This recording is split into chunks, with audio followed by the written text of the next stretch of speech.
বন্ধুসকল, এটা video' social মিডিয়াত আজি কেইদিনমান ধৰি ভাইৰেল হৈ পৰিছে। এই ভিডিঅ'টোত সকলোৱে ট্ৰল কৰি আছে। পিছে এই ভিডিঅ'টো হৈছে ১৭ নং সিজেনগ্ৰাম সমষ্টিৰ সন্মানীয় প্ৰাৰ্থী নুৰুল ইছলাম ডাঙৰীয়াক লৈ বেছিভাগ মানুহে ট্ৰল কৰি আছে।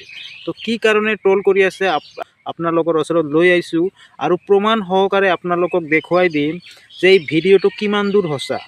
কাৰণ নুৰুল ইছলামে ৰাইজৰ কাষত যাই হেনা ৰাইজৰ হাতে হাত মিলোৱাৰ পিছত টিচুৰে পৰিষ্কাৰ কৰিছিল। তো পৰিষ্কাৰ কৰাৰ সময়ত কি জানি এজনে ভিডিঅ' কৰিছিল আৰু বেছিভাগ মানুহে ভিডিঅ'টো সম্পূৰ্ণ নোচোৱাকৈ সম্পূৰ্ণ ডিটেইলছ নাজানি আজে বাজে মন্তব্য কৰিছিল। নুৰুল ইছলামে মানুহৰ লগত হাত মিলোৱাৰ পিছত হাতখন টিচুৰে মুচি পেলাইছিল।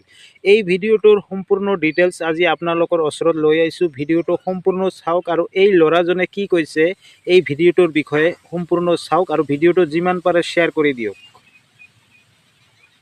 আচ্ছা, ওই যে টিস্যু পেপার না যেটা একটা নিউজ হয়েছিল ওটার ঘটনাটা কি কারণে অল্প পঞ্চায়েত দেখি টিস্যু পেপার নিয়ে যেটা ঘটনা ওটা আসলে কিছু না। তার মানে আমি মোটর সাইকেলের গ্যারেজে কাজ করি। তো ওটা মানে আমার ক্যান্ডিডেট যেটা নুরুল দাদা ওইটা মানে আত্মসভা করার জন্য মানে হাত আগ বাড়াইছে। তখন আমি কাজ করতাম, হাতে আমার মানে কালি আসাম। আমি না করার সত্ত্বেও মানে দাদাগুলো যে না কিছু হবো না মানে আর কি জোর করে হাতটা মিলাইলো। তো তার কালি হাতে অল্প মানে কালি লেগে গেল। তো তার জন্য মানে ওই টিস্যু পেপারটা হাতটা অল্প সাফা করছে, কাপড় চোপড় খারাপ মোবিলা বা আমরা টিস্যু পেপারটা দিচ্ছি।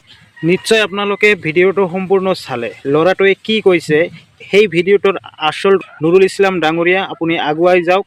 আপোনাক যিয়ে ট্ৰল নকৰক কিয় সিজেনগ্ৰাম সমষ্টিৰ ৰাইজ আপোনাৰ কাষত আছে আৰু থাকিব। ধন্যবাদ।